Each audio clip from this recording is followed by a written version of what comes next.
What did you want when you were this age? A train set. Really? Do you know much about train sets? I do, actually. And we just got a new model in last week. It's hand-built with hand-painted cars. It's a limited edition of 5,000. You might have seen it on the way in over by the elevators. I would show you, but I'm sort of confined to this desk. At this point, 4 episodes into our Queer Cinema Spectacular, the story of the making of Carol in 2015 is incredibly familiar. In 1996, the playwright Phylis Nagy was enlisted to adapt her friend Patricia Highsmith's novel. I didn't read it while she was alive because it seemed such a personal book to her, and I didn't want to have the discussion with her about the book in case, I had been used to reading certain kinds of lesbian pulp fiction where bad things happen and there's not any kind of suspense in terms of the romance between women. Price of Salt, a 1952 semi-autobiographical romance story, into a screenplay. However, it would be more than 2 decades before Carol would be made into a movie. Originally set to be produced by the British company Film 4, it was quickly pushed into that much-feared development hell. Yeah. So did 10, 15 years of the politics of the world change the script that you ended up with? No, actually, and that may have contributed to why it took such a long time, because the script was this fixed thing, not in its, it changed constantly, but in its aims and its objectives and its refusal to become an agenda-based script. This should be a familiar timeline, as it's true for Yorgos Lanthimos' The Favorite as well. Call Me By Your Name also had over a decade of development, but that might just be because the film's producers and writers kept falling asleep while working on the script. In the case of Carol, it's a story that somewhat mirrored problems that followed the original The Price of Salt. The incredibly controversial author Patricia Highsmith had originally written The Price of Salt under the pseudonym Claire Morgan and had gone incognito to Coward McCann, an ironic name considering it was Highsmith's regular publisher, Harper Brothers, that had refused to publish it, calling the lesbian romance career suicide for an incredibly promising young author, who had just started her novel career with an amazing accomplishment. 2 years before, Patricia Highsmith had written Strangers on a Train, which in 1951 was adapted by Alfred Hitchcock into a film that's now recognized as a classic of queer-coded cinema. Want to hear one of my ideas for a perfect murder? You want to hear the busted light socket in the bathroom or the carbon monoxide in the garage? Neither one. I may be old-fashioned, but I thought murder was against the law. What is a life for 2 guys? Some people are better off dead. By compromising and writing The Price of Salt under a pseudonym, Highsmith continued her career, which would lead her to invent the character Tom Ripley, the con man of the talented Mr. Ripley fame. Phylis Nagy met Patricia Highsmith in 1987, and they quickly became close friends. Highsmith was not easy to get along with. She was allegedly an alcoholic, suffered from both mental illnesses, eating disorders, including anorexia, and a variety of physical ailments. She was often accused of being a misanthrope, a misogynist, a racist, and an anti-Semite by various people. Patricia Highsmith was a resolute friend of the Palestinian people at a time when that cause was the nadir of its popularity. And she banned her books from being sold or published in Israel and traveled to various countries under pseudonyms to write tracts criticizing the Israeli government. In her book, People Who Knock on the Door, she wrote a dedication to the courage of the Palestinian people and their leaders in the struggle to regain a part of their homeland. This book has nothing to do with their problem. The book, inspired by the rise of the Christian right and evangelicals like Jerry Falwell, ironically had quite a bit to do with their problem, as we now know. Her relationships never lasted too long, and she preferred to live alone. These traits had completely solidified by the time she met Phylis Nagy, and when the novel was finally republished in 1990 under Highsmith's name and retitled Carol, various producers began thinking about adapting it to the screen. In 1996, Nagy officially took the project on. Although Highsmith had died in 1995, she had encouraged Nagy to adapt her works into plays. She had also adapted The Talented Mr. Ripley into a stage play. So, and she didn't talk about the book in the way that she would speak about a book like The Talented Mr. Ripley or Deep Water or The Glass Cell even. And so I thought, we'll just leave this here on the pile of Pat's books to read. And she certainly had a lot of them. And I was so surprised when I read it. It's such a dangerous, radical work of fiction in many ways, in this unassuming, plain-spoken package. But it really packed quite a wallop. Phylis Nagy knew that Carol was deeply personal and semi-autobiographical. Highsmith had the idea to write it while she was stuck working at Bloomingdales to pay for her psychoanalysis. She saw a glamorous blonde woman in a mink coat shopping at the store and started writing when she got home. The irony of Highsmith's Bloomingdales experience was that she had been hoping that therapy would cure her of her homosexuality and instead ended up having an affair with her therapist. The character of Carol was based on this therapist, Catherine Hamill Cohen, and a lesbian Philadelphia socialite named Virginia Kent Catherwood. Catherwood had lost custody of her daughter in a divorce proceeding after a lesbian tryst got recorded by a private investigator. The young innocent girl working at Bloomingdales, Therese Belivet, was based on Highsmith herself. The Price of Salt was noteworthy for being the rare lesbian romance novel with a happy ending. Phylis Nagy wanted to make sure that this film captured Patricia Highsmith's original intention. And as time went on, I became the, father time of the project, along with Tessa Ross and a couple of other people. Mm-hmm. So yeah, we had, several of us had much more of a vested interest in seeing that it was made well and that certain elements of the story and the script were preserved, which, they were. By the time it got out of development hell, Phylis Nagy wasn't just a screenwriter, she was also a director.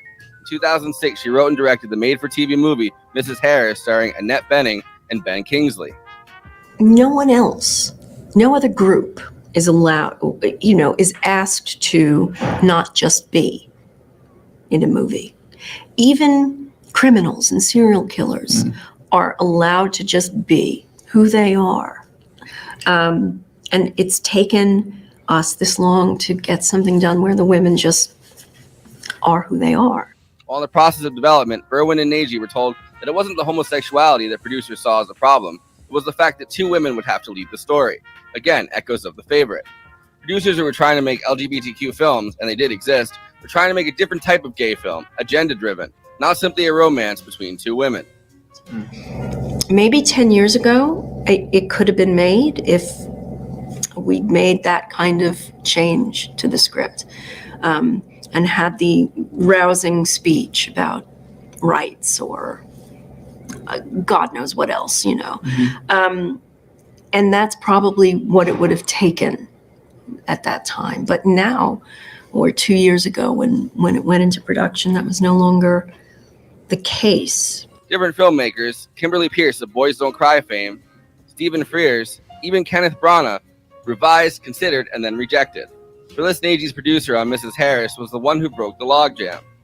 Elizabeth Carlson acquired the rights after they lapsed for Irwin, convinced Phylis Nagy to come back on board, and by 2012 had cast Cate Blanchett and gotten an Irish director, John Crowley, to sign on. It seemed to be going ahead until John Crowley dropped out unexpectedly. Pretty upset and confused, Carlson turned to Christine Vachon, a producer friend. She knew about another director, Todd Haynes, who had just lost his star on his upcoming project. It came to me all as a package. The book, which I didn't know, the script, Kate's attachment to the project, Sandy Powell's attachment to the project. Mm-hmm. So it was a pretty luxurious package, to say the least, when it came my way. I went off to the Oregon coast. I read the novel. I read the book. I read the script. And the novel is so fantastic. Carol stars Cate Blanchett as Carol, every bit as glamorous, bored, and headstrong as any 1950s socialite. The film version of Carol notably takes the action a few years later than Highsmith's book, in order to get the full effect of HUAC and the accompanying Lavender scare of this period. Where's the tape, you son of a bitch? Therese is played by Rooney Mara, wide-eyed, innocent, and charming everyone she meets of both genders. Carol is a great character, expertly played by Blanchett. She's Lydia Tarr without the musical talent or power, roaming the department store in her spare time and chain-smoking. I'm not sure completely how I feel about Therese. Patricia Highsmith seems like such an interesting character in her own right, but at times it feels like Therese is just written to be a mirror of most of the character's wants and desires. In some ways, purposely so. She's a lost soul trying to figure out who she is, but sometimes I just wondered if it was too blank a slate. The movie is really well shot, stylish, romantic, nostalgic, and also melancholic. Throughout the movie, the romantic glances and close-ups make for a very stylistically charming movie. Sarah Paulson plays Abby, Carol's former lover. Kyle Chandler plays Carol's husband, Harge. And for Therese's suitors, Jake Lacey plays Richard, and John Magero of Past Lives plays Danny. The central question for Carol is really a heartbreaking one. Herself or her small daughter, who she loves very much. It's easy to forget how much control a man had over a woman in the 1950s, especially at a time when homosexuality was considered a mental illness, punishable even by jail time if caught in a public place. And by adding the comparison to Huac, Phylis Nagy reminds us how common life-ruining results could be. We often hear about women in the 1950s and 1960s struggling to have it all, but a better question would be, will Carol have anything at the end of this tough divorce? You know, there was a time when I would have done almost anything. I would have locked myself away to keep Brindy with me. What use am I to her, to us, if I'm living against my own grain? So that's the deal. I cannot negotiate anymore. You take it or leave it. But if you leave it, we go to court. And if we go to court, it'll get ugly. Tonight's show is brought to you by Yabiga. A Balkan Rakia spirit, go to yabiga.com to order a bottle tonight. Anyway, before I introduce the panel, please like this video and subscribe to the Movie Night Extravaganza YouTube channel. Hit that bell to get notified whenever we're streaming. Also, we are now monetized, so if you have any pressing questions during this live stream, send us a super chat, which helps me keep the show running, and which I am obligated by international law, human rights law, to answer. We also have a Patreon, patreon.com/Movie Night Extra. All of our after parties are on there forever. We also have a new Discord and a Letterboxd HQ account, so those are 2 more places to follow along with us. Links are in the description. Okay, let me introduce the panel. Conan Neutron, host of Protonic Reversal, co-host of Movie Night Extravaganza, and frontman for Conan Neutron and the Secret Friends, neutronfriends.bandcamp.com. J. Andrew World, illustrator, book cover artist, artist for Gives of an Argument, co-host for Movie Night Extravaganza, and Bad Takes. Christina Oakes is streaming on Twitch at Cosmopolitics, twitch.tv/Cosmopolitics. Also recently joined YouTube, she's on Twitter, Instagram, and Facebook at Cosmopolitics. Send her some subs on Twitch, and send her a coffee. Becky Rice is part of the year-round staff at the Seattle International Film Festival, where she was just house manager for their 50th anniversary celebration. She's also currently on Letterboxd at It's Becky KR. I, of course, am the completely unzipped private investigator getting all the sounds of lesbian sex from the room next door, and your host, Forrest Miller, flung out of space. Oh, bisexual lighting skeleton. I love you so. By the way, the part of Christine tonight will be played by Godzilla, and a surprising casting choice. The putting the bisexual skeleton lighting image in there made a lot of sense to me when I did that after I had like a drink. No idea why. That's funny. It's very funny. Don't get me wrong. So Becky Rice, welcome back. Thank you. So great to have you. Yeah, it's been a while. Merry Christmas, everybody. Happy It's our Christmas. second Christmas film in a row that we've covered this month. It's almost Christmas in July. Yeah. In June. Of course, it's Christmas in July in June. If you're German, that Christmas is of course August 6th or whatever the fuck, because they don't celebrate Christmas until 2 weeks later. Yeah, they celebrate it on January 6th because you stormed the Capitol on Christmas, right? That's what the 3 wise men really did. That's yes. Anyway, Carol, what a movie. I'm a big Todd Haynes fan, as anybody who remotely pays any attention to anything I say in this show would know, because I extol the praises of that wonderful director all the time. This is amongst my favorites, if not my favorite of his. And ironically, I think the film he had the least amount of, he kind of came into it at the very, very last minute. Which is kind of nuts. It's insane because I think that this film so heavily is in direct conversation with all of his other films. Yes. Like he talks about these like complexities within like relationships and attraction and like sexuality. And I mean, like, I know that this isn't like a May December podcast, but like even like looking at like a film like May December, where a lot of the people who didn't like it because they didn't understand that it was not an endorsement. It was just like an exploration. Like Right. You're not supposed to walk out of it being like, oh yeah, that's great. They're so cool. I can't wait to do that myself. I can't wait to be just like her. No, that's not the point. The point is like the examination. I walked out of that being like, I think that Julianne Moore was on the right. Just like I walked out of this saying, see, nothing wrong. Justice for Harge. Yeah. Justice for Harge Simpson. Get out. The true hero of this story, yes. No, and Becky, you're sure echoing a lot of things you said on our May December episode. That it really is quite stunning too, all the way back to Far From Heaven and things along those lines. You could say Safe's a bit of an outlier, but it's right. I was shocked. I was shocked when I realized I was like, oh, he came in this like real late because it seems like it's tailor made from all like the micro expressions of like, hey, congratulations, you're queer in the 50s. Like this is how you can express affection as downplay it as much as possible and like have it just mean as much as it possibly can in that moment in time. It's so very Todd Haynes. The thing, like echoing both of you guys, the thing that he had done right before this, or like in the gap kind of right before this, where he had other things lined up, I guess, and they fell through. He had done the Mildred Pierce miniseries that takes place in the 1940s, and stars Guy Pearce. But throughout the entire process of like talking about, because I watched a bunch of interviews with him to try to gain his mindset, because so much of this movie is stolen glances and like just unspoken things, which of course it would have had to be at the time. And I think watching it the second time, I definitely got more out of it than watching it the first time, which right after watching it the first time was when I did my intro. But I think that you have to really watch. Like I watched a lot of videos of people talking about the script and why they chose to do what they did, and a bunch of stuff like that. And a lot of times it kept coming back with the fact that Mildred Pierce was another thing that was very, very choreographed to being very dressed up and aesthetic and stylistic, and took place in the 1940s. So he's kind of he starts in the 30s, 1940s, and then kind of moves to the 1950s. It's kind of like a straight line of chronology with his work. By accident. I love the fact too that he kind of captured like the way people look in photographs. Like a lot of times whenever you watch movies that come out very recently, like they don't, they kind of like hand wave like that they're from the 50s or whatever era it's set in. But like literally like the extras and people in some of the smaller roles like look like you're looking at like pictures of like from grandma and seeing like some weird relative that's been dead for 100 years.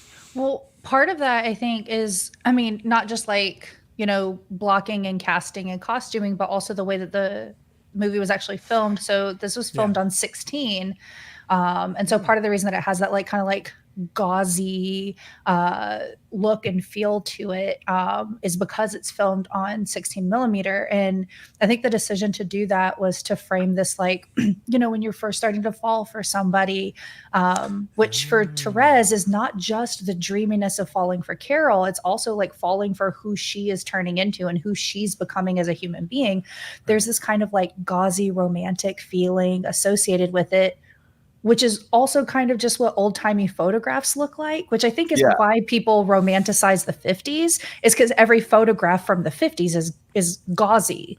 And I'm like, no, you're just tricking yourself into romanticism. It's already kind of dreamy just to start with, Yeah. And how cool to center photography. Yes. In this as well, right? And how it makes so much sense. Like it's she takes really good photographs. like so many times, like you watch a movie, they'll have like an artist or a musician, and their stuff sucks and it's terrible, and it's like, what? Y'all have heard my rants about the musicians that are not musicians, where it's like, oh my god, that's not how you play a guitar. I'm sorry. Yeah, no, it's just, but it's nice to actually see like an artist do art that is actually really good. Yeah, and you can just be like, oh, I wouldn't mind going to see a show of this woman. They look fantastic. Yeah, and it's funny that this is like the one movie where they're not like, she was an amazingly talented artist. She's like very insecure about her own artistic talent throughout this, and then you look at the photograph. Like most artists, those are good. Right, exactly. It's not just the guy from past lives trying to smash. Like, your pictures are good. Everybody's trying to smash. They're all like, your pictures are really good, but how can you trust that if you're Therese? Like, I don't think you can. Because that guy's trying so hard when she's in the thing. He's like, oh man, your pictures, they look so good. Well, and I think it also works too, because with all of these kind of stolen, captured moments in time, again, as identity and desire, what better way than to like, especially with a very photogenic woman. Let's just say it, right? I'm just like, yeah, makes sense. Makes sense. And it works so wonderfully within the story because it backs up all of like the major themes of like having these sort of surreptitious, indiscreet, and discreet, not indiscreet, ways of basically manifesting like emotion. And one of the reasons why, like, I think if you watch this movie and you are, doom scrolling or like whatever, farting around on the internet, like, I think it's a completely different movie because I think you don't get any of the nuance that's in here. I think it's all nuance, like, that's the Todd Haynes thing, Well, and it's also, I should say, like, going back to what Becky was saying about, this like kind of nostalgic, kind of like lost love kind of thing is what Patricia Highsmith, when she wrote the book, what she was really trying to capture, like this kind of nostalgic feeling on the other side of it, right? When she's not working for Bloomingdales, to try to get herself conversion therapy, and she's owned her identity as both an extremely talented writer. Like, she wrote Strangers on a Train to see. I can't believe Strangers on a Train and Talented Mr. Ripley. That's nuts. Yeah. I mean, it makes sense if you kind of stop and think about it, I guess, especially Strangers on a Train. But like, I had no idea. This book is totally different than her other stuff, and it's supposed to be, number one, a happy story about lesbians, which wasn't the thing. Like, if you were reading that lesbian pulp kind of stuff, right? Like, it's like, oh, a lesbian killed her lover, gets killed by her male. Like, there's no death in this movie that you're really looking through. I mean, maybe Cate Blanchett's eventually going to die from smoking too many cigarettes, like the actual, but she changed so much. But no, I think that so there's like this. She's pining for lost love. She's pining of this feeling for when she's trying to discover who she is, and she's she met like this beautiful socialite that had like a husband that she was having an affair with, which the titular Carol was kind of based on, as well as her new her psychoanalyst or whatever that she ended up having an affair with, and she's kind of amalgamating these affairs that she had when she was still trying to trick herself into thinking she could ever be like a straight woman. And she's still having all these affairs, and she's pining for that as like a fully developed, pretty misanthropic, right, like fully fledged writer at this point, because she got more and more, I think, angry about the state of the world. And as that happened, her work is known for being quite violent, and this is very much not. Yeah, I mean, it's, if anything, it's, except for some implied possible violence, it's like whatever the opposite of violence is, right? Or emotional violence, for sure. I mean, if you stop and think about it that way. I think she was really able to express herself, and in this movie it comes through as well, because she was writing under a pseudonym. She's writing kind of as somebody else, not just as the as the Therese character, but like also writing under a pseudonym that nobody would know, because Harper Brothers was like, we're not gonna, like, you just published Strangers on a Train and you're like working on like some pretty amazing work, like, we're not gonna let you just kind of be like, oh, and I'm a lesbian woman and here's my romance. Like, no, right? So she had to go to Coward McCann, which I think is a very funny name for a company that she went to Coward McCann and they published her thing. Coward McCann was closed that day, actually, so well, I guess Coward McCann would have said, just use your regular name. Yeah, use your regular name. It's hard not to think of Little Women, right? In that situation. But it's funny to think about, because this book, the only thing that makes it any more queer than her other novels is the fact that they just like actually are two women sleeping together. But all of her other works, I think, with the exception of the fact that this has two main characters who are very clear, like, it's about their relationship. If you were which is, I mean, I guess technically that's the gay part, right? But if you take that away, if you take that minor consideration, if you take the actual homosexuals out and you just have whatever's left. Wait, no, that's what all the other writers did. Sorry, it's the least gay. It's the least queer of all of her stories. Well, and Strangers on a Train. Okay, yeah. Both the book and the Hitchcock movie that came out literally right after the book. Like he read it and optioned it so fast.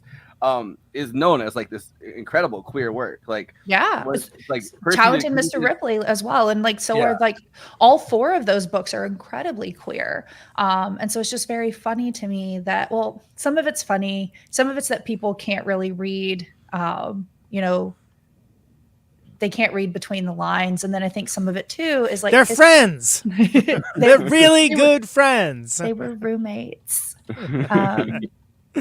But some of it also is just like, I mean, it's June. I think, not trying to be like, let's have this political conversation now. But if you look at like historically, the way that like queer people are treated, like queer women definitely like bear this burden that like queer men don't, and things that are coded as like lesbian literature or lesbian cinema are definitely viewed in a much more negative light than things that are coded for like queer men.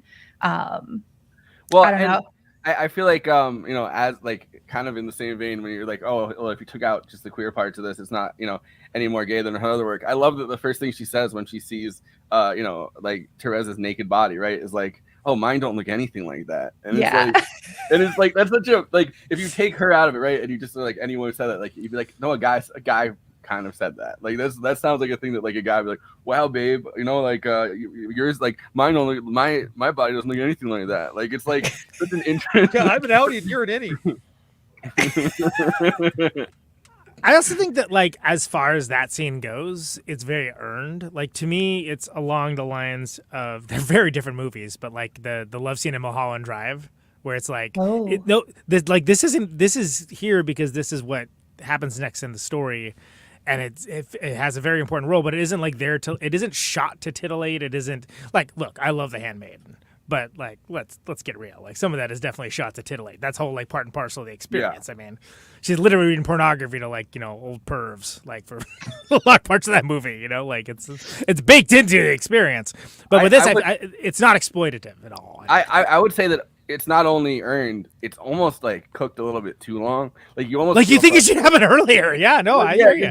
Because like I mean, things keep happening. Like it makes sense why it doesn't happen earlier until they finally get away. But like there's like several points in this where you're like, it could have been very natural to put in that scene, and it's like they finally get away and they're able to do that, and that's what makes it so frustrating that there's a guy taping. Like because everything else that they've done up to that point is all glances. It's all simple brushes of the hand or almost kissing just as you take a drink or something like that, and they both know that they want it, but like they can't have it because either the daughter's there or her ex-husband just barges in or like at random time or harges in, as they say. Harges in. He finally gets away, and the two things that make it heartbreaking are number one that's when he tries to force her to like be with the kid because the kid finally wanted to come home. And she's not there, right? That's the one thing that's heartbreaking. And the other thing that's heartbreaking is the first time they have sex, there's the creepy fucking... And that guy, I'm sorry. I want to know what Tommy Tucker, Seller of Notions, yes. By the way, like that guy right there, the funny thing about casting him is he played the Riddler in Gotham. He did, yeah.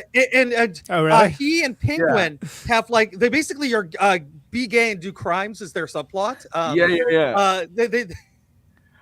like, I knew that guy from somewhere. I had to look up where that guy was from because I know that guy, and it is Gotham. Yeah. yeah. Can I just say, I had like unsettling stranger danger immediately. The second he like tries to sit down, I'm like, no. Him, though. This guy is so great on Gotham. You want no part. Now, granted, it's the 1950s, so a woman can't actually really say no so much. All kinds of things women can't do, right? But it's just like even 1950s. Even first time I saw it, I was like, oh, this guy is no good. Whatever this is no good. I think it's also the name Tucker. At this point, I'm like, if a guy's named Tucker, I don't think there's been a good. There's never a guy that's like Tucker and a man in his dream, right? That's I don't know. My pot dealer in college was Tucker. But he's the fact that also his cover story. Any world, everybody, there he is. His cover story falls apart immediately too because he doesn't know what he's selling. He's like, oh, I don't even, and it's like played off. He sells notions. Yeah, he's like that's such a like spy ass thing to say. Number one, it's like, and number what? two, like the fact that he's like, oh, I'm not even quite sure what the notions are. It's like that would have been a red flag to me. I would have been like, this guy, okay, buddy. Like, he sells them, or he tries to. Yeah, I work at Marketing Sales Inc. That's the place. I work at Legitimate Business LLC. Yes. .com.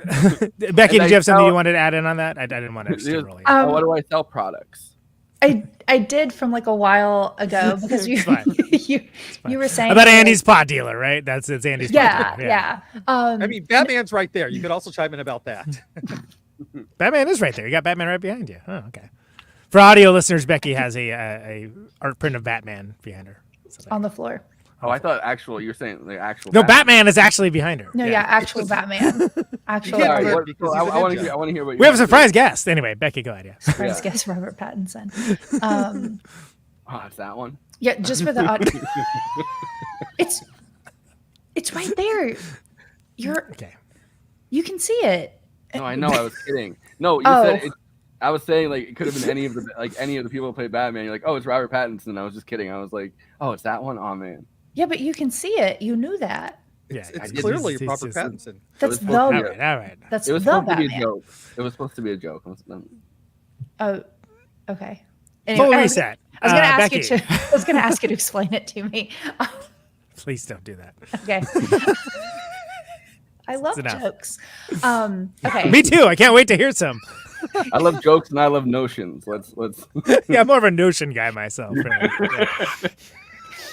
We are so. I'm a seller of them. Go ahead. Yeah. We are so far removed from the moment that I wanted to jump in and say this. But you were saying, Home Slice comes in, right? You were saying like it's the 50s and like a woman like can't really say like no. But I think like thinking about the context of like what a woman could and couldn't do at that time, not just like, oh, a woman like couldn't be queer or like women couldn't really like talk back to like men, but like a woman could not like serve on a jury. A woman could not run in the Boston Marathon until like 1972. A woman could not have a credit card until 1980. And like all of these things, like this film doesn't give you this list, but it does absolutely show you that like she has no real control of her life, like when it comes to terms like, or not terms, but like when it comes to things like, actual freedoms and like owning her ability to like make choices. And so then she's put in this place, right, where like she finally figures out like, okay, this is the person that I want to be with. And this person like comes into her own and realizes like, oh, I want to be with this person also. And it's like, okay, well, this is the sacrifice that you have to make. And that is just devastating. Well, and it's a rare case where class doesn't mean as much as it normally does too. Like the fact that like she's well off doesn't matter at all. It doesn't matter because it's not her. Yeah. And it's which makes it all the more nuts when you see that initial scene that's in the restaurant, and then you with no frame of reference whatsoever, and then like you see it again later, and you're so like just like oh, and then oh, here's this douchebag. Oh, great. Like here's this guy interrupting everything. Oh, that's just there you go. There's the patriarchy, everybody. It's in this very particular time and space too, which I think led up to like stuff like Mad Men, which kind of has the same tries to capture the same thing, which is like she lives in like Greenwich Village, and like all of her friends are artists and writers, and even though she's working at the slightly more anti-Semitic sounding version of Bloomingdales in this.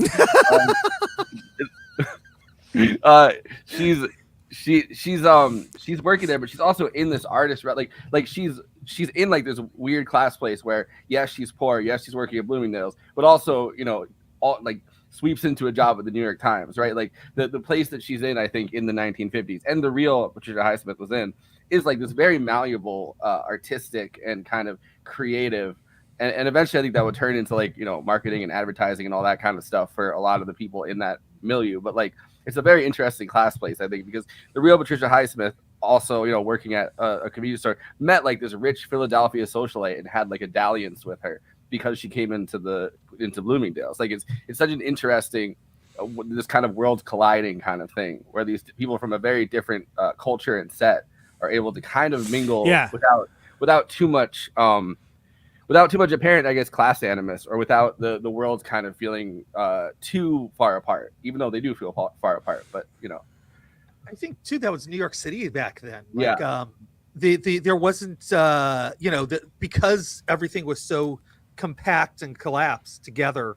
Like there wasn't that much separation of class, even though there was separation of class. Like it's not like there is now, which thanks to Bloomberg and America's Mayor there, Rudy Giuliani, like really like totally, segregated New York like it wasn't before. Specifically places like Greenwich Village, right? Like specifically those kinds of neighborhoods in New York City too. Like these places, which I think a lot of Patricia Highsmith's characters come from Greenwich Village because that's like where she was living at the time, and like she found it to be kind of this mystical. As would I, if one day I'm having an affair with like a socialite, and like the next day kind of found it to be this kind of mystical and very very interesting and sometimes dark and moody and stormy place, and I like that. And I like that it comes through here without any, without kind of any violence or anything like that happening, but it still feels like this very valuable, interesting, almost magical kind of place. Like at least the Bloomingdales part of it does, right? Like, I also think a lot of that has to do with how it's shot too. Like it's shot so wonderfully. Like that the scene like where they kind of see each other, and like, oh god, how that's done. It's like that. If I hope it's taught in film classes somewhere, because I was like, oh, that tells you everything you know about this film, right? Like sets it up without like a word being, and then like, whatever they're saying to each other does not matter. What is a doll? Oh yeah, we don't have the bedwetting one. We got these other dolls. None of that matters. None of that matters. You already know what's going on. Shot at like Christmas at Bloomingdales, which is really which is like people talk about nuts. Old photographs, right? Like yeah. This is my biggest argument against like the rise of online shopping is because this could never happen for me at Amazon.com. The delivery driver. You never met a driver? The delivery driver comes. Lock eyes with the driver right as he removes his pee bottle from the van. It feels different. Like I feel like it feels different. Huh? Into your garbage can. I feel like the Amazon driver is never going to be a gorgeous woman in a mink coat. Yeah. Probably not. I've seen a few of my Amazon delivery drivers. They have never once looked like Cate Blanchett or like Rooney Mara. Like I would pay for the premium service if they did. Yes. Yeah. 100%. Oh no, don't worry. I'm just working at Amazon part-time so that I can afford conversion therapy. For a goof. Yeah, exactly. Do y'all know that I own several pairs of gloves specifically so that I can leave them behind at retail stores? Oh. Yeah. Look at you. I leave my gloves at Nordstrom all the time. I've never gotten a single pair back. There are so many women out there who just have my gloves. Well, it's like, oh, look at these great gloves I found. I mean, the quality has gotten so far. What idiot left these behind? Oh, it's so romantic. They probably look at me and they know that I don't have anywhere near Carol's money. And they're like, I'll just keep the gloves. That's, Maybe I should try the other way. I should get a job at the department store. Yeah, I mean, because that's how she did it, right? She like quitting my job, department store, and then she was like, "Oh, I'm doing this to be less gay," and then I don't know. I think that's really sweet, Becky. I think that the it was amount a lie. of things, I lied. I don't actually do that. I've never. Yeah, done I didn't want to interrogate that at all. I wanted to just let it. Oh, okay. Yeah. No, but it's like women. The credit card thing. Also, like the bank account, couldn't have their own bank account if they were married. Like, do you remember? Was it the Flintstones where they would go charge it, and they would have like cards made of rocks or whatever they were, and they would like dash out the door? Like, did I imagine this? This sounds like an Andy. No, I'm pretty sure that was a. There was like it was a credit card that was and the joke is they spent a lot of money. That was the joke, but like obviously the credit card was made of rock like everything else, and like it went into a toucan's mouth or something, like whatever. I yabba dabba don't have any more funds. Don't spend any money. Exactly, but it's funny even more to think about because I didn't really think about that. Oh yeah, that would have been what had to have happened because women weren't allowed to have their own credit cards. That's nuts. Because they'll give credit cards to a pet. Have you seen them? Like it's like, oh yeah, this is like the dog has like a charge limit like higher than I do. Okay, well, better credit than I do, I guess. I don't know. The other thing that there was at the time, I don't think until the 70s, was a no fault divorce in New York State. Right. So if you were married, you had to either allege and prove in court, I guess, because the judge is going to be a male too. If you're a woman trying to get a divorce, you have to prove either that your husband is unstable, completely unwilling to work and take care of the family, or you have to prove that he hit you, which would destroy either your or his reputation. It made situations like this where the guy doesn't want to get divorced and is trying to hold on to woman and sponge as much as he can out of her emotional life and soul, like completely. It was easy to do. It'd be like, oh well, you have to do this, this, and this if you want a divorce, or you have to prove that he hit you, or you know what I mean? Like it's such a messy, like completely, like people would get broken enough from divorces that they're like, well, people aren't going to get divorced probably. Like that's how we stop divorces from happening. Well, and that's what religious right wants to return to, right? They're like, oh, we like it that way. That's good. Which every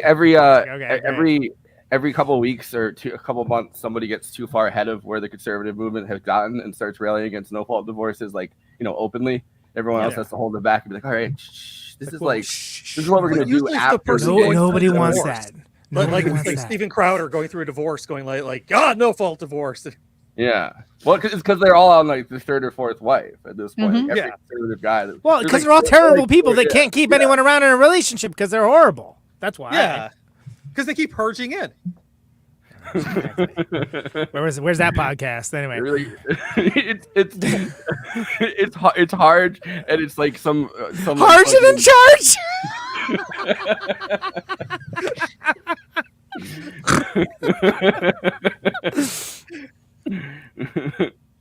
Coming this fall. Subscribe now. It's a call-in show. It's a call where people call in and ask for advice, and he's like, "Look, if you want to get out of getting divorced, here's what I would do." Like you don't. If there's no such thing as locked doors if you're still married. Hire a seller of notions to take some pictures.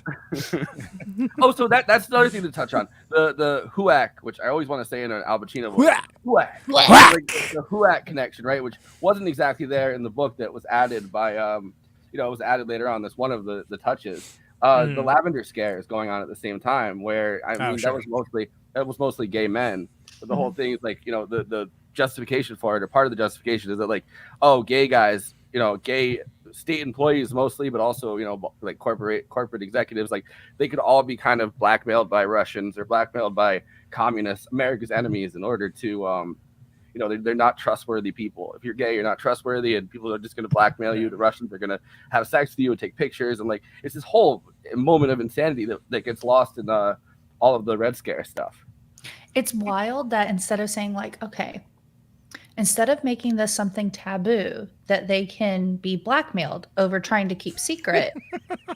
I see where you're going with this. Let's just accept them, and then no one can blackmail them for it. They said, nah. I got a way to solve this problem. Don't make it illegal. Well, I mean, part of that is like the Puritan morality at the center of all of American life still, right? Like it's like the Christian right people, which aren't even like seen as like a cohesive unit at this point, being like, well, there's like the God element to it. Like we don't really want the things that God we've decided don't like like keep those people out of it. You got to find good Christians that want to be slapped around or spanked in private, but like you don't find that just reminds me of Cate Blanchett as Phylis Schlafly in that great series from a few years back. It was sort of like just how we still don't have an equal rights amendment because of basically one woman who wanted a seat at the table of all the worst people in the world and still didn't get it even after defeating the IRA. Because she got divorced. Because she got divorced. They were like, yeah, we don't. You're a divorced broad now. Like we don't want that leading this movement. Get out of here. I think it's called Mrs. America, if I remember correctly. Yeah, that's right. Yeah, it was really good, but it was deeply frustrating because like, oh yeah, that sucks. That sucks really bad. Anyway, no, I think I think Todd Haynes does a really good job of kind of getting the emotionality of those sorts of times across without necessarily giving you like the Big Short style explainer or whatnot of like you don't have like Cate Blanchett in the bathtub explaining the moral of the era. Well, wait, what was my version of it was it was a freeze frame and it was Therese and she's like, yep, that's me. This is how I got here. Why don't I? the Ferris Bueller, yeah, exactly. Well, and it's I think, and that goes back to a lot of his films where you get that just a really interesting representation of the emotionality of the characters involved. Again, I mentioned Far From Heaven earlier. And I think that that's something that there's kind of like it rhymes a lot with this one in a lot of ways, because you have that sort of that 1950s oppressiveness of what the nuclear family is and meant to be, what a man's meant to be, what a woman's meant to be, et cetera, and then these things just like not being what that is, and like what happens with that. With those people, and how can those people be happy and in this relationship, especially when it's like it's more complicated than just like, oh, I don't love you now, and I like dudes, and it's like no, I still love you, and also I like dudes, and like that kind of thing is just a heartbreaker, and you have situations where look, divorces are crappy, like you have a lot of animosity that comes out of. Sometimes justified and sometimes completely unjustified nowhere at the same time. And so you have that tied in with like this search for identity and love and meaning and fulfillment all at the same time. And that's what makes it such a fantastic tragedy in a great story, but it's so heartbreaking at the same time. And I think in the same kind of spirit of that, right? Like the menace that kind of Harge provides of this kind of bald fists. Like there's several scenes in this movie where it seems like he's going to strike. It seems like he's absolutely going to hit something. Yeah. Or in that one scene, like all these different things, his jaw's clenched, his fists are balled up, and Kyle Chandler as an actor has this very kind of old style conservative aesthetic to him. I think in every big movie 50s dad energy, sure. Yeah. So, but like there's a whole thing where he knows that he can be as menacing as he wants. He can barge in. He can physically throw shit in the house. He can do all that stuff. But if he strikes her, that's going to give her grounds for the divorce, which he either doesn't want or he wants to literally extract as much pain from her as possible in the process of finally granting. And it's like there's that menace to it, and that's a whole other side of the unspoken feelings in this movie. I agree. Yeah, it's nice that it's not centered on him. Although the beginning of the film, which I thought was kind of interesting, is it starts off actually is centered on a man. That'd be Zack Snyder's Carol, yeah. But no, like if you watch that opening scene where the guy comes into the bar, you're completely focused on him, and like he's the POV character, and so right.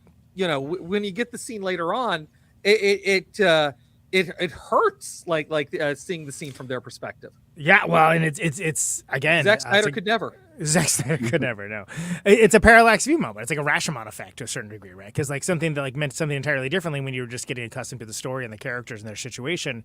Like when you get the context of not just like that moment, but the rest of the film, like having that build up and build up and build up and build up, and then finally like she says, and it's like it's so terrible. You're like, dude, read the room.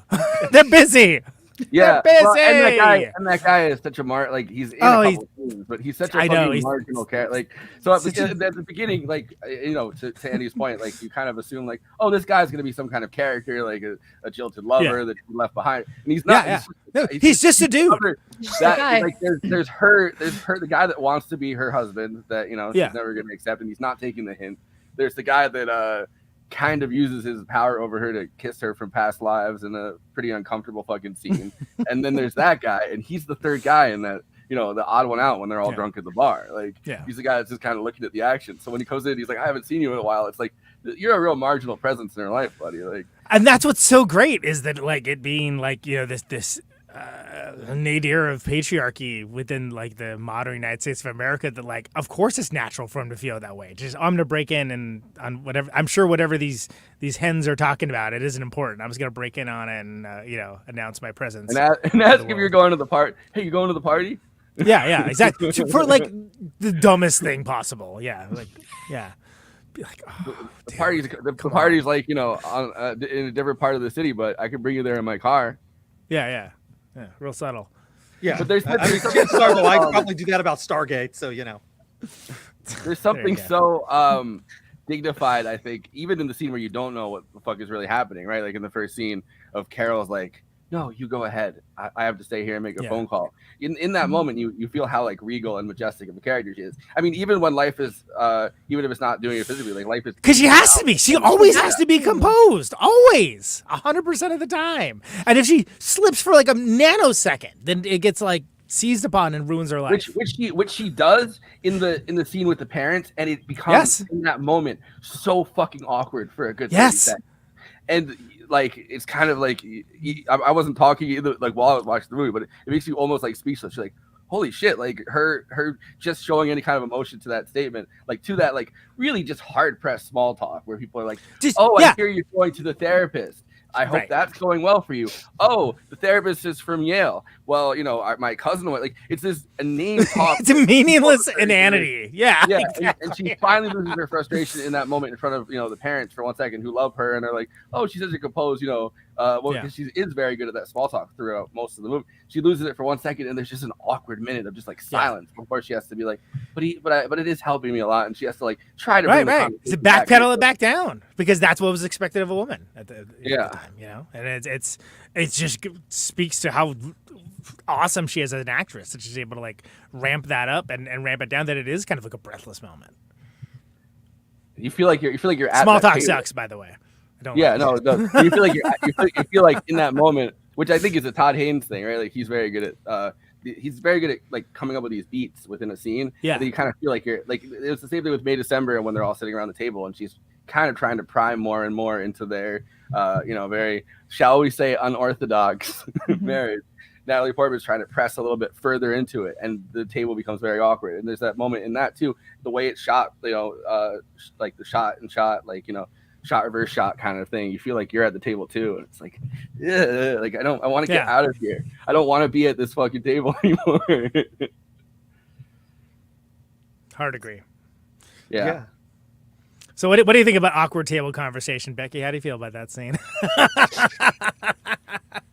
Well, I'm great at small talk, and I'm also good at carrying like uncomfortableness. So I love scenes like that because I'm like, oh yeah, I do that to people. Like when things get weird, I'm like, I'll just leave it there. Yeah, let's just let that linger a little bit. Why don't we? Yeah. Well, and I think it's in that moment, the fact that it is the silence, right? Like the silence pervades the whole thing is what makes it. It's not even that, you know, that she just loses it. It's like the silence in that moment. It's like who's gonna try to break the silence? Like everyone's just kind of looking at each other in that moment, and it's just so deeply uncomfortable. And like, I don't know, it's just crazy. Like it's just a crazy good, like, it just you feel it. It's one of those moments where I think it's very human. You feel that thing, and then you have to try to get the conversation back. But you feel her anxiety also because the whole time she's asking where her daughter is, she hasn't seen her daughter, and we like, you know, like it kind of builds up on you. Like it just feels like you're very in her psychology. I feel like Todd Haynes is particularly good at making you feel like you're in somebody's psychology. Yeah. Oh, absolutely. I mean, even like, so that first scene, right? Like he Carol, and he comes up and, you know, he interrupts their conversation. Both Carol and that dude whose name I'm never going to remember. It doesn't matter. Because it doesn't matter. But both of them touch Therese on the shoulder, and they touch her on the shoulder for the exact same amount of time. Yeah. And you are allowed to see the difference between those touches, and they're the exact same thing. They're both like, both of them are, okay, I'll see you later. Yeah. And like they are worlds different. And like just in that, like that last shot of that scene, you know everything you need to know about what's about to happen over the rest of this movie, you know? And it's just like mind boggling. And it's deeply impressive. I agree. I rewatched it last night, and I like paused it, and I like backed it up, and I like watched it again, and I was like, wow. Yeah, the stopwatches, you know, timing the like they're it's the exact same. Yeah. But they're not. Like they're framed the same way. The length of the touch is the same, but it's like, but there's this like slight difference in like the amount of care that you're able to see just from like the way that a hand is positioned, and it's just breathtaking. One of the things what a picture. There was, I hate that this is the first reference that I thought of, but in Scrubs, there's that joke where JD gets patted on the shoulder after he hasn't seen anybody in a while. He's like, like that, you know, because he just desperately needs like the touch of somebody, and they have that joke in Scrubs, and she's kind of does that with the, you know, she hasn't been with this woman, and I think you're supposed to somehow know from like her notes that it's been 3.5 months she hasn't been with this woman. There's such like there's like that longing thing that, you know, took me back to that Scrubs joke, but like in that touch, and then the other guy does it, and it's just like Yeah. It's like a strange animal has touched you. Like, oh, yeah. Like, no, I'm gonna take the bear. Don't touch me. I think when she walks up to the table after that, right? Like you get kind of like the end, or like it gets back to that point where the movie started, and then she walks up to the table, and she's working, I guess, at a furniture store or a furniture place as like a person. She's finally kind of gotten some ownership of her financial situation, I think, to a degree. But then she's like around a table with men, and I feel like there's a little bit of an uncomfortability throughout this, to the fact that like there are times when Cate Blanchett's like Carol is sort of trying to emulate almost like a masculine presence, and she's kind of emulate like the female presence, and it's like even in these moments where they're finally accepting their gayness, their lesbian like romance, right? Like they still are kind of enacting these masculine, feminine roles in some cases, and I think the movie doesn't really doesn't really come together in the way that it does in the end, until they both kind of accept their own ownership of their own lives, and their lives keep going, and it's like they have some level of stability. It's not just it's not just these incredibly emotionally raw, like whenever they're together. It's people figuring something very important out in a situation where they're not allowed to figure anything out, right? And that's what makes the tension of this so unique, is that you so rarely see films like that convey those emotions that aren't like so over the top of like, boy, doesn't it suck that they can't, like, yeah, we know it sucks. And we agree, we don't need like the big pomp and circumstance with it, because that makes it into something lesser. That makes it into something that's just, agitprop or, some kind of polemicist attempting to make a point that I agree with. But I just because I agree doesn't mean it's not like completely unsubtle. Yeah. Add on to that a Jean-Luc Picard like speech of like the big No, I don't know. I was gonna throw him a life raft and be like, the big like call to moral, abject morality, humanity, and empathy, and so on and so on. And great, I love that kind of stuff. But like, there's also like in real life, there are very rarely moments like that. Yeah, and we so rarely see a love story like this depicted on film, let alone a major film. If you do, it's like a hyper indie that is done so well and gets the nuances of it. And it isn't like, oh, they're changing the world. No, they are not changing the world at all. They're barely changing their own worlds. Yeah, but the only person who has these like revolutionary things really is Therese, because she changes a lot as a person. But even that, it's not this huge marked like thing. Like the way she styles her hair changes over the course of the movie. The way that she dresses changes over the course of the movie. But it's not a radical shift. Like there isn't like a musical number announcing it, which is like, I'm a lesbian, da da da da da. Like. Although I wouldn't have faulted this movie for throwing that in. I would have been like, I wouldn't be against it either. I'm just saying it isn't in it. No, but it's just her finding herself. Right up and lesbian. Big jazz hand energy. Go ahead, Andy. Yeah. No, it's just her finding herself and actually being, finding the confidence. It's like what every makeover movie from the 80s was trying to do. Todd Haynes effortlessly did this without that horrific makeover that they gave in Breakfast Club. Yeah, like which is a total downgrade, to be clear. Her relationship with Carol doesn't really teach her that much about herself that she did not know. There is one tiny thing. But even then, like when she talks to her boyfriend about like queerness, and she's like, like two guys who just love each other, and he's like, you mean like queers?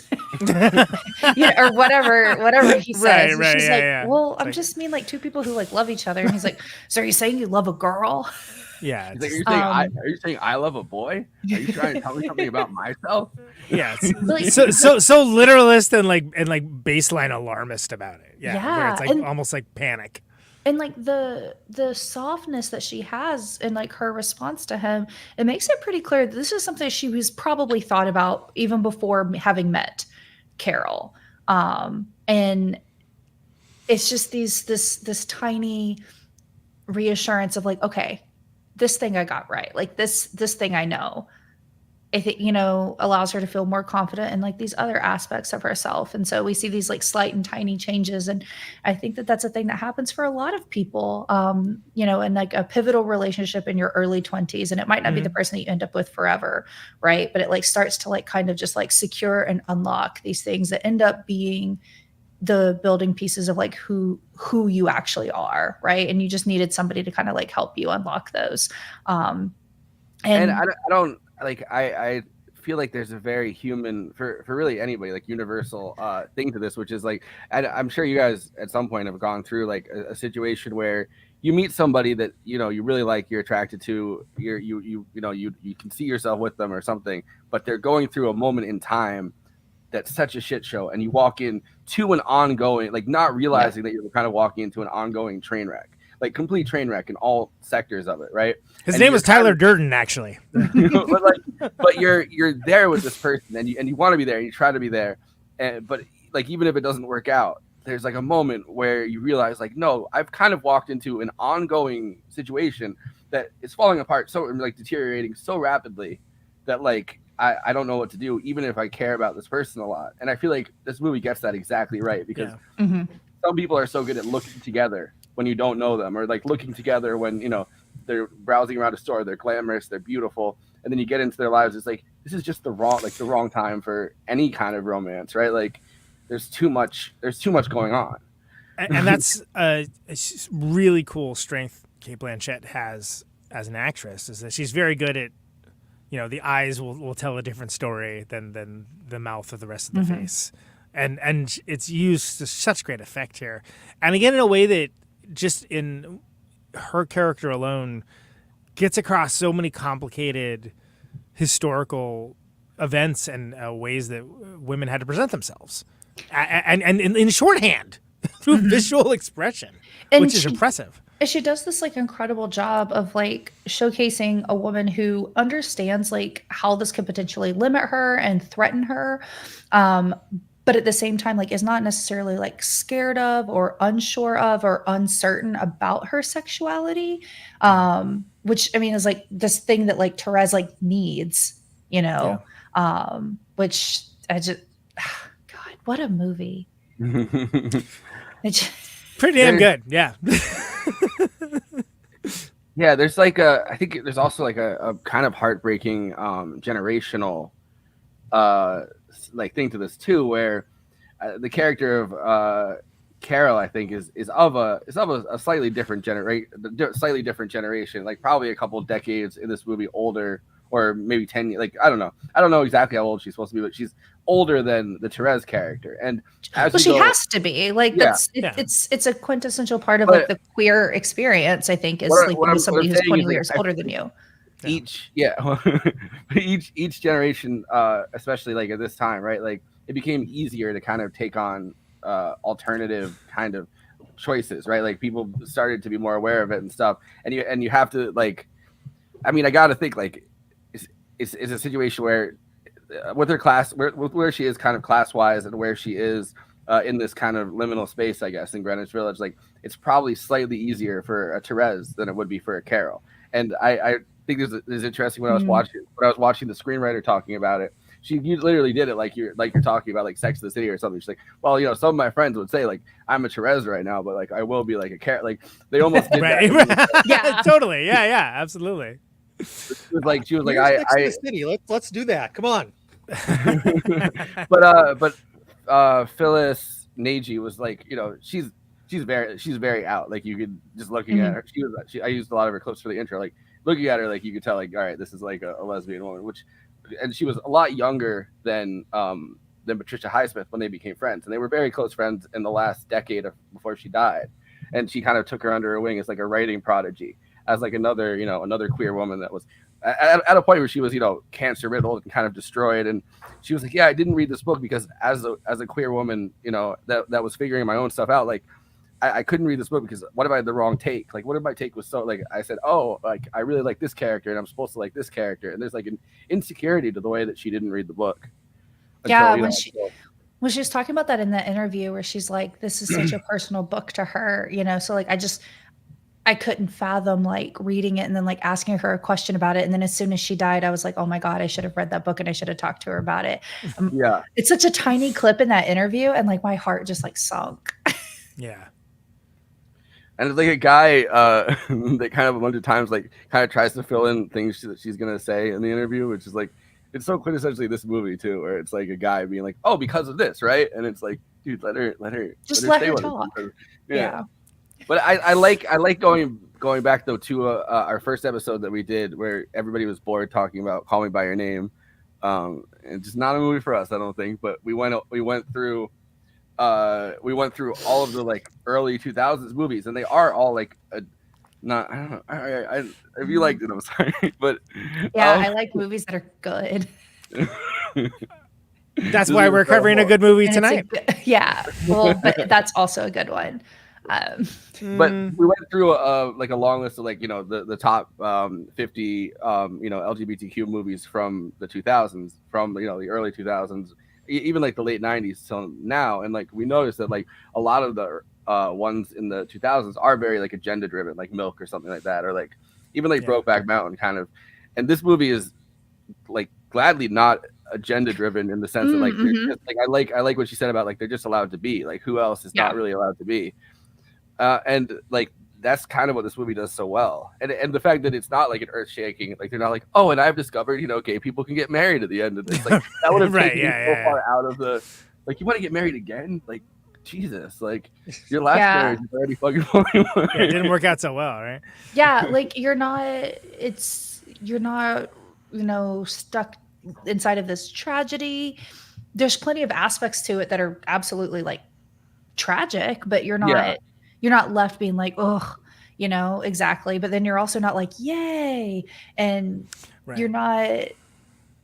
Yeah, I think at the end maybe that's why Todd Haynes movies are not more beloved by like Academy voting members, because it kind of makes you think and feel, and then doesn't give you that big like, but everything's gonna be okay, and or everything is miserable. It's somewhere in between, right? Well, I think some of it is that, and I also think that like, oh my God, I can't believe I'm about to say this in a way that's recorded, but like actors make up a very large part of the voting body, and I think that actors don't always have the best like understanding and appreciation for writing. They like acting performance, and because of that, they like things that are big and there and in your face, because that's typically what good, or I shouldn't say good, but like if you look at like a lot of the things that like get awarded in terms of like acting categories, it's usually things that are very like big performances, and so these like subtle like nuances are maybe put on a great act. And which whatever, that's fine. And I think some of that like historically comes from the fact that like, oh my God, I'm going on a tangent, but early Academy like voting body, like actors were also historically stage actors. So your very first several rounds of people who were voting for acting performances came from the stage. And so they were voting for other big performances. And so now we've created this like idea of like, this is what an Academy Award winning performance looks like. And so I think some of it's that. I also think that a lot of actors don't like Todd Haynes because Todd Haynes kind of shits on actors a little bit. Well, look at May December. Yeah. Not as like a human, like, but like in the way that he like writes things and the way that he talks about like, how,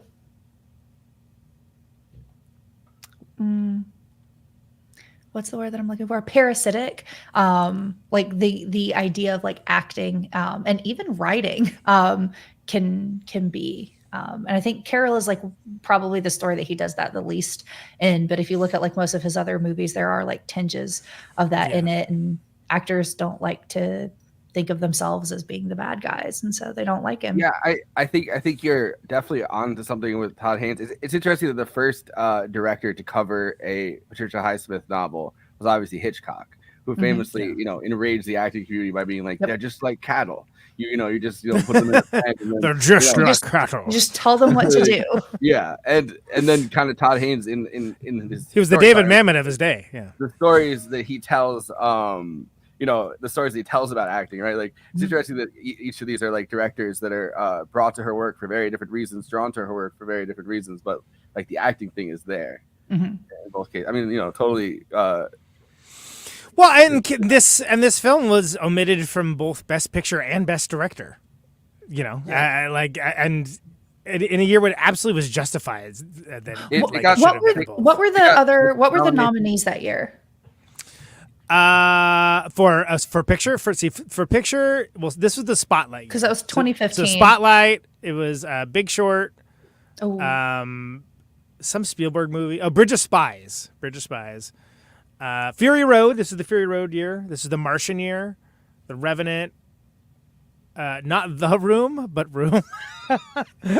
And something else that I don't care about. Okay.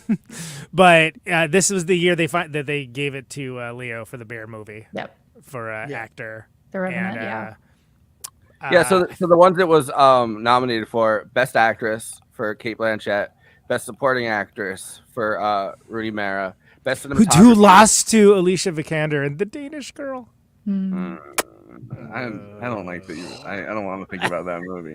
I feel like we're finally gonna erase the absolute disgust I had for that movie with Priscilla, Queen of the Desert, which is a movie that handles the transgender character amazingly, and then I fucking loved. And then I wanted to watch since I was a little kid, but it was rated R when I wanted to watch it when I was really obsessed with the Rocky Horror Picture Show, which is also rated R. I don't know why I got to watch that. This lost an adapted screenplay to Big Short too. That was also that year. So.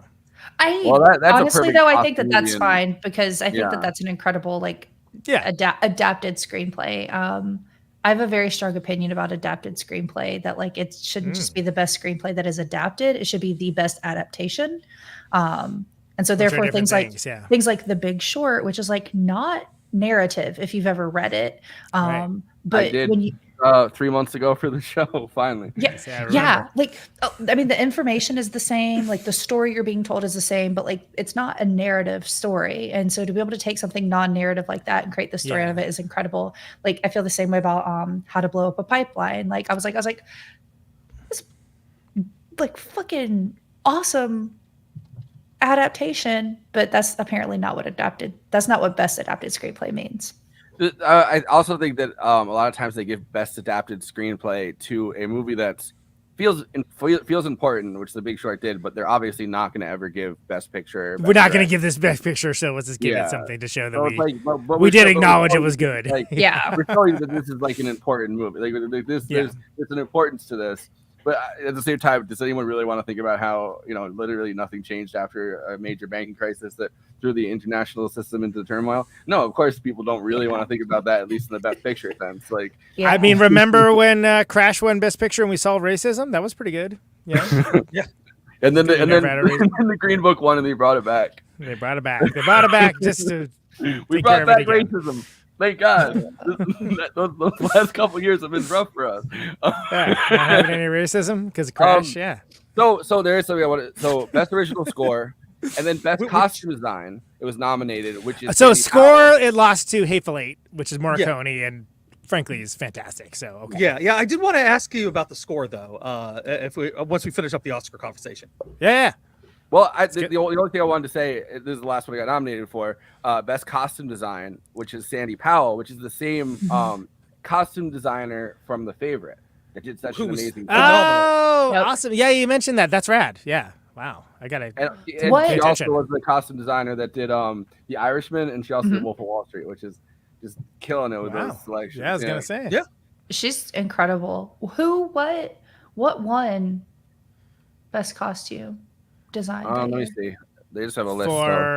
Let's see. Costume design. Was Fury Road, which, all right. Yeah, okay. I mean, they're very different movies, but I get it. See, another movie that feels but you know what? The Revenant won for cinematography, which I'm still mad about. Between Carol, The Hateful Eight, Mad Max Fury Road, and Cesario. There's some beautiful shots in The Revenant. Better than those other four movies, though. I mean, they're different, I guess. They're different. I mean, it's with Hateful Eight in the same category. Really, you're it's almost the same type of shots too, in the Hateful Eight as well as The Revenant. Yeah, I think Carol is more of an editing movie than it is a cinematography movie, even though it's filmed really beautifully. But the way that it's edited, I think really controls the emotion and the pace of the film. But again. this is me having a different opinion about what best editing means, because most people think that best editing means the most editing. It doesn't mean the most editing always. Sometimes it can be, but it doesn't mean like I did the most editing, so I should get the award at all. By the way, I like to think. By the way, I like to think in The Revenant, Leo was like really losing to the bear, and they yelled, "Leo, the bear is 26," and he went, "Ah!" and then fucking freaked out. There it is, everybody. Carter Burwell, who did the score, has done a lot of the Coen brothers scores as well. Like, and not just like Intolerable Cruelty. I mean, like all their good movies too, like like Fargo and Hudsucker Proxy and like Blood Simple and Miller's Crossing and whatnot. Just a really very familiar about the meter of that score. Like it's and I could not put my finger on it, and I didn't know. I was trying to look up some information on it, but I did not have time before the show to really get to it because I was doing other things. I love when they give you like 6 movies that a person worked on, and it's like they're best known. But for Carter Burwell, Blood Simple, Ballad of Buster Scruggs, Barton Fink, Miller's Crossing, Raising Arizona, Carol. Also, Banshees of Inisherin. Mm-hmm. Very good. And Adaptation. That was a great score and a great movie as well. Like there's, I mean, but again, I know as far as the most popular ones go, I get it. He does good work. That's what I'm saying. He did 3 Billboards. Which the score wasn't the problem for that film. Hey, you know what? Anyway, I like that movie. They got another Coen. I like the score. They got another Coen Brothers person to be in that movie. They made a Coen Brothers movie. I feel like I came on here and this is the one thing that we agree on, and because otherwise it's like, what's we agree bad? on all kinds of stuff. What's bad? This movie that Becky really likes. I didn't say it's bad. I just said they made a Coen Brothers movie. I could feel it in the room. It's not my favorite Martin McDonagh. I really like 3 Billboards. There's a lot of movies, Becky, that we both love. That's true. I know. But can we talk about Rooney Mara? Because Rooney Mara is always someone that I was like, oh, she's good. She's good. Right on. I think she's really good in this. I think she's incredible in this. I think this is my favorite movie she's done so far. Like, Girl is so different, of course, but it's like this is the movie where I was like, oh damn, right on. Like this like I think she did like a really great job. That is a role that's easy to misunderstand and I almost said misunderappreciate. Who am I, George W. Bush? But but underappreciate or misunderstand. Yeah, a nuclear performance. Right. Well done. Well bowled. I liked her performance more the second time I watched this, and really watched it more than I did. Like the first time around. I think I was drawn to Cate Blanchett the entire time, like that performance. Well, she's a freaking supernova. Yeah, so She sucks all the air out of the room whenever she shows up in anything. Yeah. And I remember I said the same thing when we talked about Tar, and the girl from Portrait of a Lady on Fire was in that and did like that's right. Good, who's really great herself, but it's like you're up against Lydia Tar. Yeah, so. You literally like. I think I had the same kind of reaction. It's like, oh man, you're like you're going one up against Cate Blanchett here for the, best actress kind of. But I think, and again, there was some controversy about, I don't even remember exactly what it was, but like who was being put up for supporting versus best actress for the Academy, and people got all mad about it. I honestly don't remember much about it, frankly, other than I was like, wow, this is really boring and pedantic. but that said, again, one of the few times I can think of with Rooney Mara where I was like, wow, that was a standout, great performance to me. And what's interesting is Mia Wasikowska was like the alternate casting if it wasn't gonna be Rooney Mara, which would have been a very different movie. I like her a lot as well, but I think it would have been a very different movie in that case.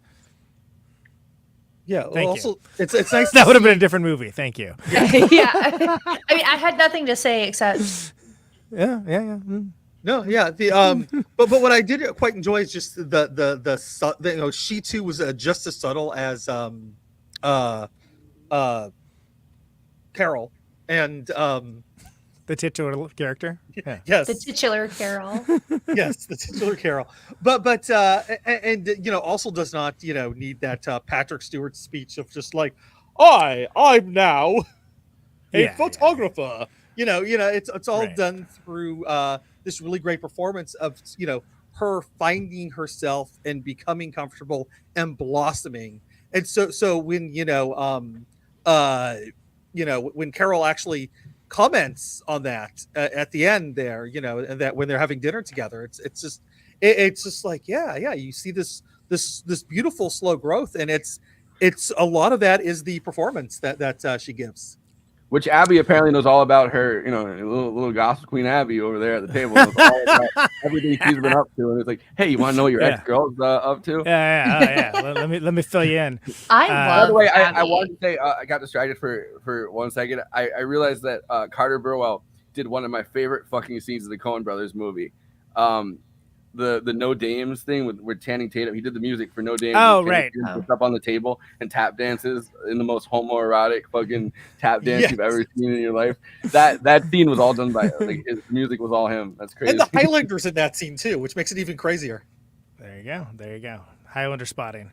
We need to bring back it's the first time I've ever thought in my head. We need bring to back the Highlander. They did many times. It's not good. Tap dances occasionally being in these weird just randomly just thrown into a movie, and you're like, they're doing tap, which is like, if you watch anything from the 40s or 50s, I feel like at least 10% of it is like, oh, I guess. Oh yeah, all over the place. Fred Astaire's tapping now. All right, well. Yeah. Speaking of Rooney Mara's performance in this, so when I first watched this movie, I didn't know anything about it. Just somebody told me hey, I think you would really like this film, and I said okay. So I watched it, and that it's that second scene when it cuts back to the in the department store, and Carol comes up and she's asking her, oh well, when you were 4 years old, what did you want? And Therese goes, a train set. I went, gay.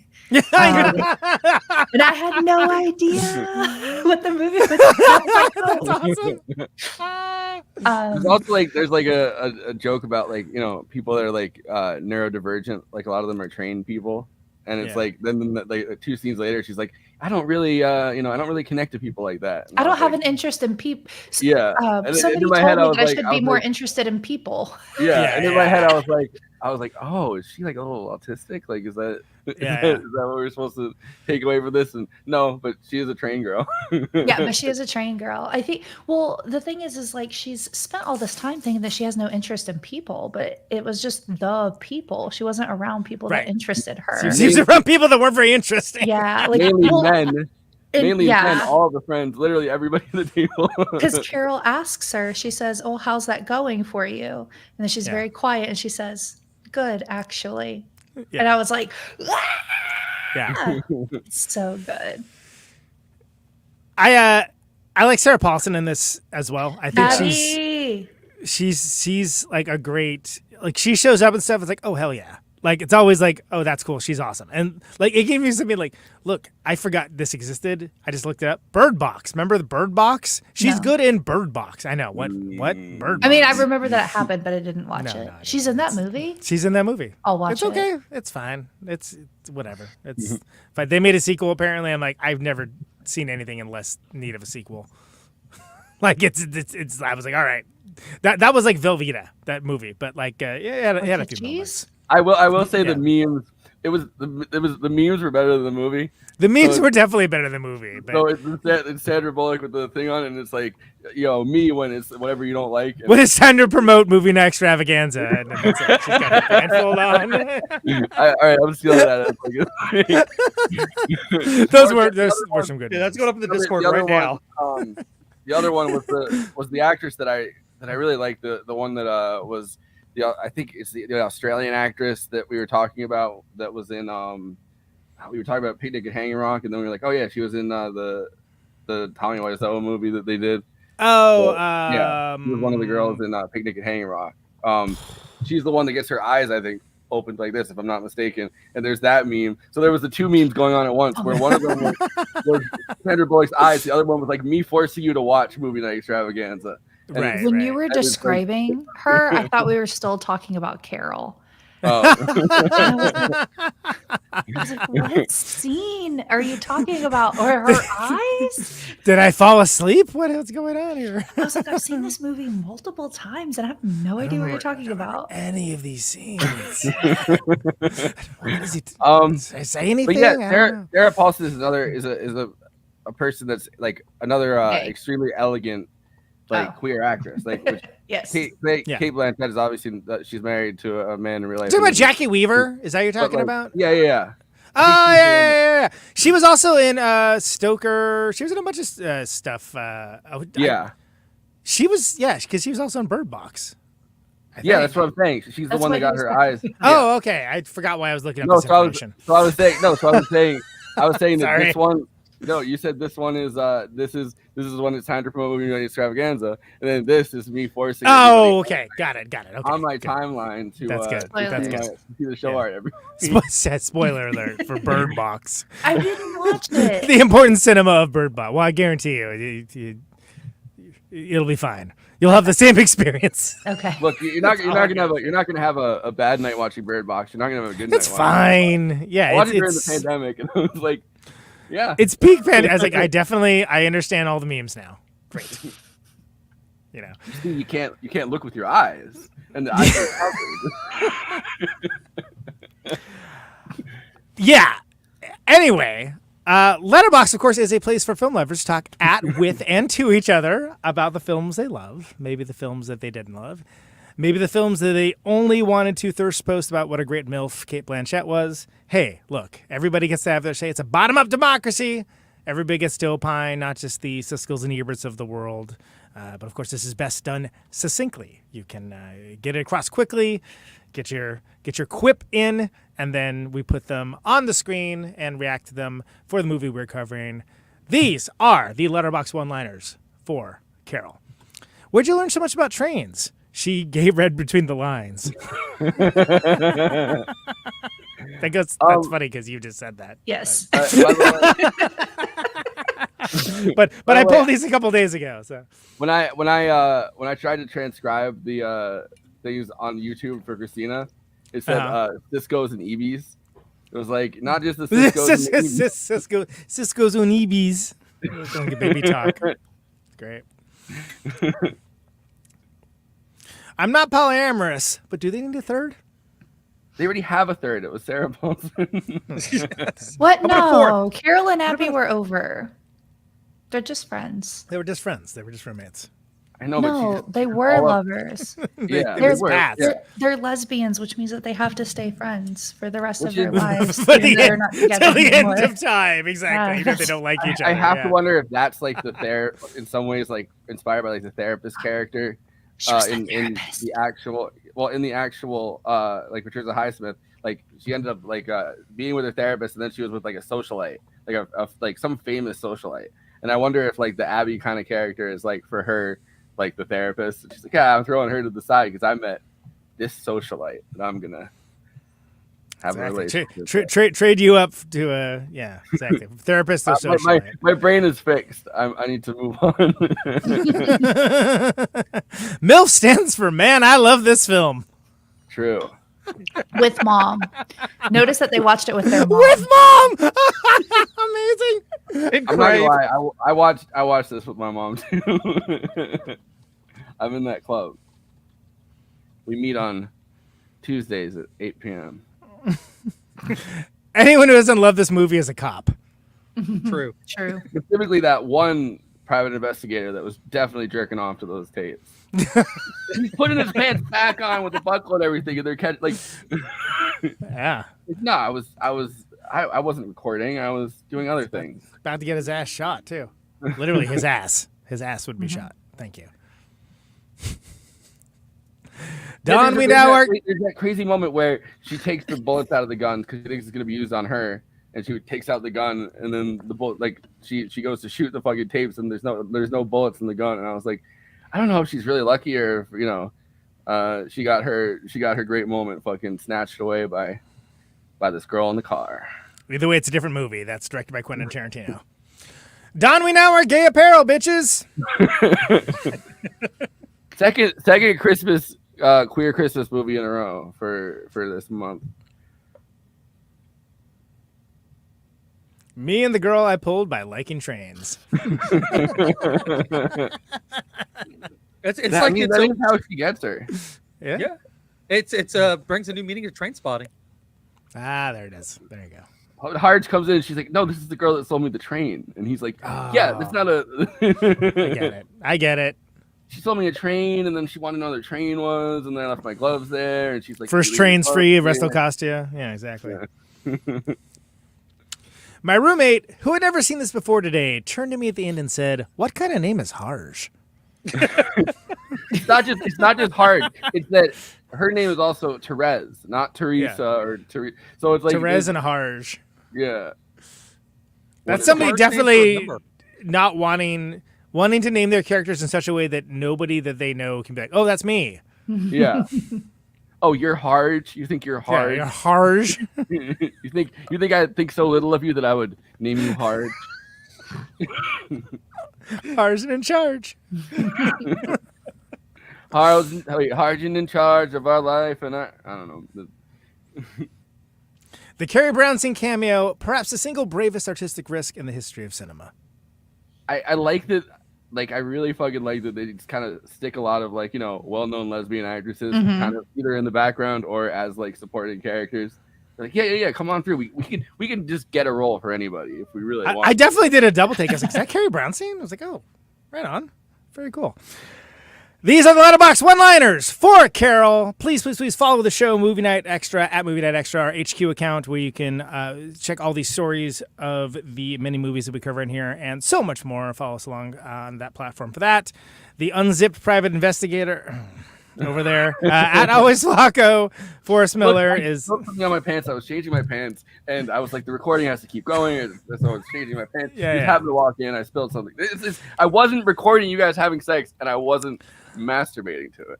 If Quentin Tarantino directed it, all that explanation would definitely be in that scene as well. That would and then a picture. Wait, and then a picture would be like a photograph that he took of like her feet, and he'd be like, "See, this is what I wanted. This is what I was actually looking at." Don't flatter yourself, honey. Her shoes are so nice, like. At Always Flacco is logging all the stuff that we do on this show and lots more. You can follow him over there. I am the seller of notions at Conan Neutron. I am logging the highbrow, the midbrow, the populist fare, all that biz. Follow me for the Criterion Challenge, Film School Dropouts. I'm back at it because I am done touring until the fall. So you can follow me there and go harangue me for what I should or shouldn't be watching. Jay Andrew World is the intrepid graphic artist at Right About Now, too. He is watching all the weirdest stuff so you don't have to. Or so you can. It's not for me to tell. I mean, I just watched Doctor Who with Brian Bless doing the most insane performance set to film. It was amazing. So if you have a Doctor Who podcast and you need to catch up on material, you can just follow Andy's Letterboxd and he'll... he's like AI for Doctor Who podcast. He really is. But anyway, follow him along there for that. Becky Rice is my friend on Letterboxd. Yay! And it's Becky R, right? K-R. Becky K-R, which, of course, all of our intrepid fans should follow you on Letterboxd as well because you are delightful. And, Thank you. And one of my favorite people to read on that site, which is why you're on this show. Thank you. Let's hear a word from the sponsor, and then we can get on with the plugs. Tonight's podcast is brought to you by Jebiga, a Balkan Rakia spirit plum brandy that's bringing Serbia to the American shores in an authentic and appreciative way. Care of Billy Gould, bassist for Faith No More, and Rakia Appreciator. Rakia is a traditional spirit enjoyed at weddings, funerals, and life events. However, more and more it's being enjoyed everywhere on a night out with friends or as a casual drink. Get a bottle today in liquor stores and bars across America. Go to Jebiga.com to see where it's available near you. J. Andrew World takes away with the plugs. All right. Well, if you're watching us on... short and sweet. I'll try to if you're interrupting me. All right. God. If you're watching us on YouTube, please do the YouTube things. Like, comment, subscribe, hit that bell. And of course, the big ask is to watch the video to the end. That allows other movie fans to find our content. That allows you to hear that great Conan Neutron song. That's right. We are also on Twitch, so do the Twitch things. Throw us a sub. If you happen to have an Amazon Prime account, you don't have to pay us any extra money, but you can subscribe for free. It's great, and we actually get money. It's wonderful. It's a win-win for everybody. So go ahead, do all those things if you can, or what you can. Find us on social media. We are on Twitter, Blue Sky, Facebook, Instagram, Threads, and now TikTok. So we'll have some fun TikTok stuff from this episode coming up soon. And I really still don't get how TikTok works, but we seem to get views on it. So you don't have to understand how it works to utilize it as a promotional vehicle. Yeah. Last week's thing with KT was just flaccid cinema, because you were talking about movies where like guys just have like hanging. Oh no, we got it. Yeah, we got it. I know, we know what that means. Like, so within like 2 days, I saw it was like at 1,500 views, and I was like, really for this one? But yeah, of course. And a bunch of like conversations. Not a movie where you can have that. But yeah, find us on all those social media sites.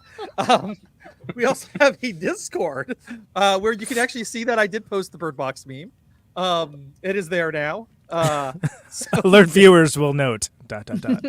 Yes. But yeah, find us on Discord. Follow us. Have fun there. That's what we hope to have.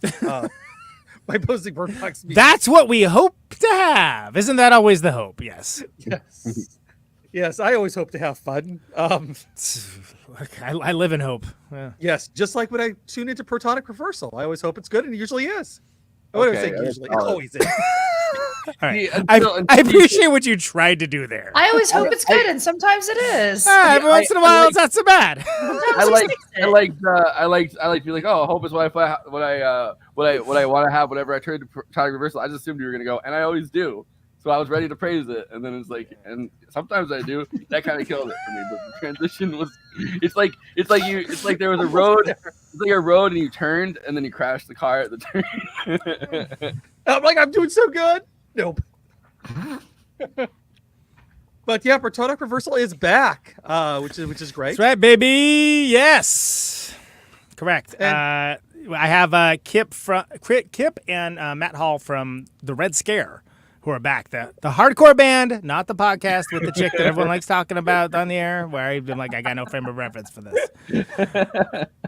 And Kip, of course, is also in Panthers, who are also great with the Fell from Turing Machine, and Matt also in New Brutalism and Manhandle, and it should be great. The very interesting story of these fellas and lady getting back together to play what is absolutely music of youth. It has older folks, and not older like with canes and walkers, but yeah, it should be good. So that's coming up this weekend. And Matt does Obstructures, which is a builder of aluminum instruments, guitars, and drums as well. So also interesting. So should be a good time. Oh, and there's a bunch of great stuff coming up I can't talk about yet. Still, I can't talk about it. How's that for a hook? Yeah. I mean, it would have been a good hook if you're like, but I will on this date. I know if I had actual day, I would love to. Yeah. Dwayne Dennis and the Jesus are coming up at the end of August. That's kind of cool. So that should be good. That's very cool. Yeah. Or that one I can't talk about, but or what you say is you're like, big things coming up, can't talk about it. I can on Patreon. And then right, exactly. Join the Patreon, $1 a month advance access. Thank you, Forrest, for the assist. Gets you the show sooner, helps keep the show in the air, et cetera, et cetera. Helps keep the show in the air. What is it, like PBS? You got a book bag. Congress but if you like, trying to defund Protonic Reversal. Exactly. Republicans are after me again. But yeah. So $1 a month for that advanced access. There's gonna be back on regular schedule now. So anybody that was mad about that, I don't know, go pound sand. But it's back now. And then Conan Neutron. One guy that's really mad about that would just keep entering the chat and being like, Protonic Reversal isn't on the air again. People get mad about really arbitrary stuff. Especially, it's like, yo, I made like 6 episodes worth of material with that 10-year episode. But anyway, whatever. Conan Neutron, The Secret Friends, done touring until fall. I'll have announcements for that coming up fairly soon. But yeah. Adult Prom, split LP with Lung, neutronfriends.bandcamp.com. I'll have dates to announce shortly for that. And I think, the as yet unnamed show that I do with Jason Miles, we're going to be talking about the records of 1994. Saturday, and This is Revolution. Ooh, that's so a good 1994, the year punk broke. Some might say. See, a good hook in that case would have been, you'd have been like, and you can find out the name this week on. Right. Except for the fact that we won't be able to deliver that because we've been talking about. Well, it no for one months. wants truth in this age. We're living in a post-truth age. You don't have to have something that you're actually. You don't have to post-truth have, economy. Find out if this podcast has a name. I mean, it's still under the Pop Matters. You go. The now, name is, but and then the show ends, and then you have to wait till next week to find out. that's You right. know, You have to join at the $100 tier to find out what the answer is. and then you have to keep it further in suspense by doing the last week on the unnamed show, and then it's like Last week on show yet to be named. Yeah. Thank you. It's close mic work. We call that. I think that's it for me. Thank you. Yeah, that's not it for you. We're putting up the Caterwaul videos. You got to plug the Caterwaul. Oh, yeah. Caterwaul, caterwaul.org, YouTube channel. Subscribe to the YouTube channel. We have Ganser going up now. I think next. We had Gas War. Only the G bands, apparently. Part Chimp, Brainiac. I'm making my way through If you've gotten to the G's, that'd be very impressive. Yeah. So if you were not able to attend Caterwaul this year, we got you covered. Multi-camera video shoots edited together by your host. I forgot how fucking crazy my where I was on vis-a-vis the stage was during the Ganser set, because they were incredibly interactive with coming down off the stage and dancing with people, and my camera was literally within, or Conan's camera, but the camera that I was wielding was within 2 feet of the face of the singer. So there's this crazy footage of up close fucking things where you really do feel like you're in the pit. Yeah, no, that's one of the reasons I'm really glad that one's up there. Yeah, Sophie's real, and the sound quality of these, just a lot of people are just okay, whatever, live recordings, whatever. I'm that way. No, yeah. Oh, I'm the same way too. It's you're hard for me to watch something on YouTube of a live performance. I watched these even though I was there because the sound recording is really good too. So don't sleep on them. The show, all of the sets are completely different. Listening to them when the sound is good, and I'm not right next to the stage with earplugs in. I'm like, next to the speakers. Yeah, I'm like, that's what that song sounded like. Oh, this is pretty good. So yeah, follow along on the Caterwaul YouTube channel for that, or Caterwaul on social media. Actually, I'll put that in the chat right now. That's right. I got too many plugs, Becky. This is a problem. Sorry. It is a problem. Christina, you don't need to agree. Why don't you just fucking move on to the next thing? I was doing that and you interrupted me. Come on. Christina is not here, but I do want to shout out her Patreon. So go to patreon.com/cosmopolitics and support Christina if you can, and check her out on Twitch. See, Andy, you could have just said, it's also a problem that Christina isn't here, and then you plug your stuff. You know what I mean? See, I work 30 seconds slower than whatever the person said is, but I think maybe you should do Christina the plug. is here. Christina is being represented by the Godzilla. Yes. Godzilla +1. Well, I can't believe how quickly they forget. Exactly. It's because we're all blatant misogynists. By the way, Godzilla -1 streaming on something, right? Isn't it streaming now? I believe it is. And I forgot what platform it is. Streaming on a platform. I started that sentence without knowing the terminus of the information, but I do want to see it again because I did see it in the theater and I loved it. So Godzilla -1 streaming on a platform you can find out. Streaming on a platform. You can find out by joining the Movie Night Extravaganza at Patreon. Yeah, absolutely. Let's make a post. It's on. Whatever it is. Yes. You have to join to hear the rest of that sentence. Sorry. Oh, it's on. It's on. It's always on. It's on, baby. And you can watch it minus color. That's true. Yeah. And speaking of being on, Becky is on. And I am. This is on the air and on one.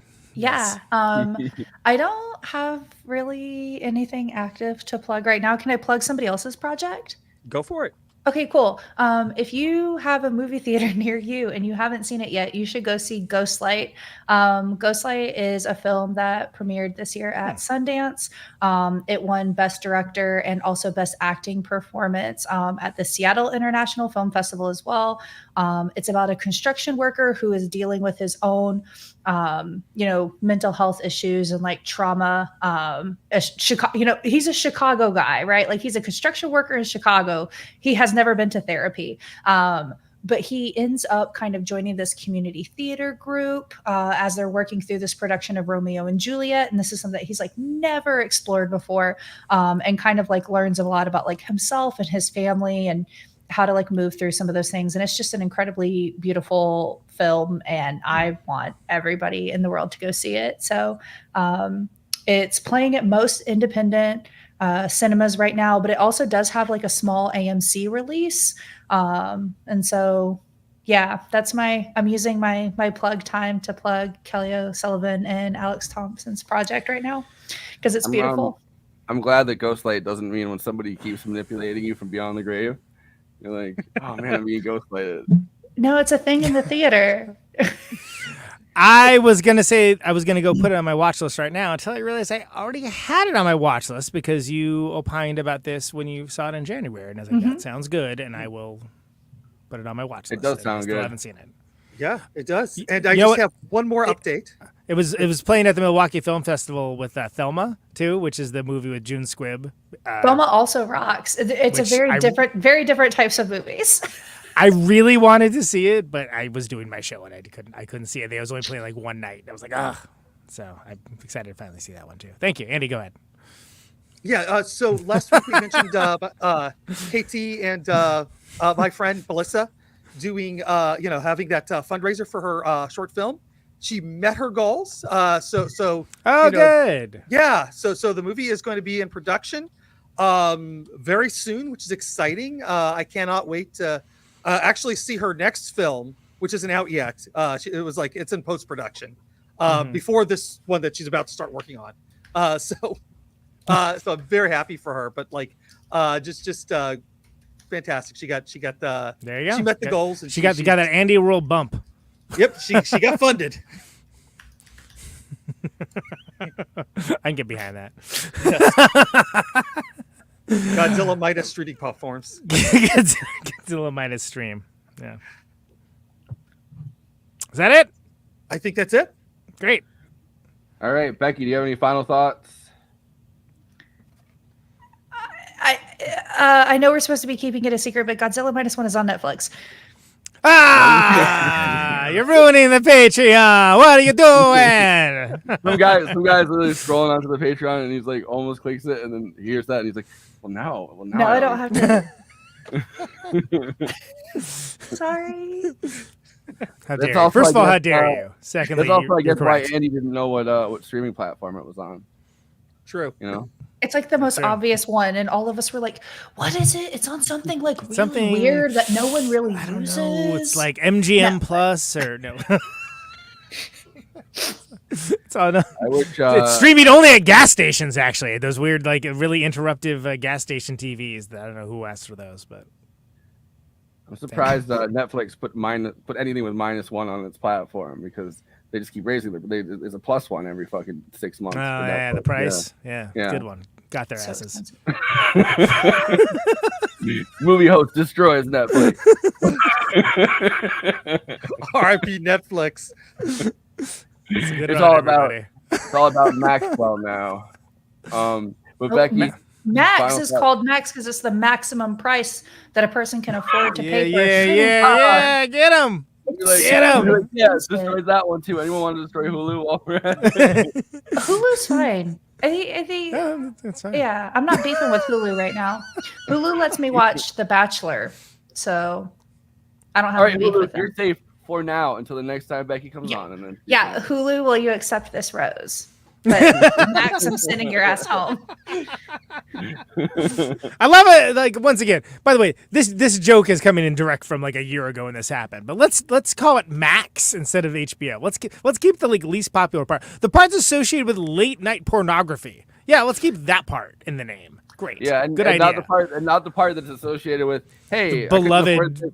I couldn't afford this prestige television service as a kid, but now at least I have enough. I put a credit card. It's because they roped in all the stuff that wasn't HBO, like Nat Geo and stuff like that. That's and Discovery Channel. But those things should feel like good that they've been roped in with HBO, the good service, and not cable, the one that nobody wants anymore. HBO used to stand for "Hey, Beastmaster's on." Did it? Yes. And TBS, the Beastmaster station. It was a very strange moment in time. There's a lot of Beastmaster that was being shown on the television. I don't know. Anyways, your final thoughts, Becky. Go ahead. I like trains. And you have many pairs of gloves that Sure. Yeah. One of these days that's gonna work. Yeah, if you work at a Saks Fifth Avenue or a Nordstrom, and if you've found a pair of gloves, they're probably mine. Please send them to me, unless you're straight, and then you can keep them. In which case, they're yours. They're fine. It's fine. I got a bunch of them. Andy, do you have final thoughts? Not much. I mean, we covered a lot of stuff. This is a beautiful film, like just aesthetically. The we didn't really talk about the color grading on this either. Like the choice of the color grading actually adds to that film of that gloss and layer of dreamlike effects to it, with just the cool colors, just beautifully done. I do feel like unlike a lot of films that are set in a historical moment, this captures the moment better than a lot of films, just aesthetically, which is always wonderful to see, because I feel like I always like to be felt like I'm taken out of like I'm not taken out of reality or taken out of the film. I'm brought into it by that, and I thought that was wonderful. By the way, I like that the screenwriter of this film accused the author, like Pat Highsmith. She was like, oh, she could, when she was drunk, she could be quite anti-Semitic, and they keep Frankenberg's as the name of the department store, which feels like Frankenberg's instead of Bloomingdales. Like, it feels a little. Yeah. And the scene that they shot it at, this is too on the nose, is on Race Street. That's literally where that building is. No, really? Yeah. Wow. It just feels, I don't know. That's the part I would have changed. Fair I would have enough. called it like Bloomingberg's or something. I don't know. You can use Bloomingdales at this point. It's not like she's gonna get a job there after writing the movie anyway. Going into your final thoughts. Harzhenbergs. I still absolutely love this film. It's a masterclass of micro-expressions among the characters. I think it's very elegant, very technically precise, quietly central, full of resting longing. The period set dressing, I think, is incredible in this, as well as the cinematography. Really great, masterful performances, and it's very charming, never boring. Great soundtrack. Just there's a lot of pining in this. It makes a shoulder touch very intense and remarkable, and I think it's a lovely film. All right, and with that, we'll be back on Friday. We're gonna be talking about Priscilla, Queen of the Desert, which crazy movie. Honestly, just every scene of that movie is crazy. But I'm happy we talked about Carol. I'm happy I saw Carol. And I liked this movie. I don't know if I like this or May December more, because I really liked May December too. But Todd Haynes December is very good. Yeah, a psychologically astute, I think, very psychologically astute filmmaker, and he did a good job with a thing that he was kind of just thrust into 20 years in the making. Crazy.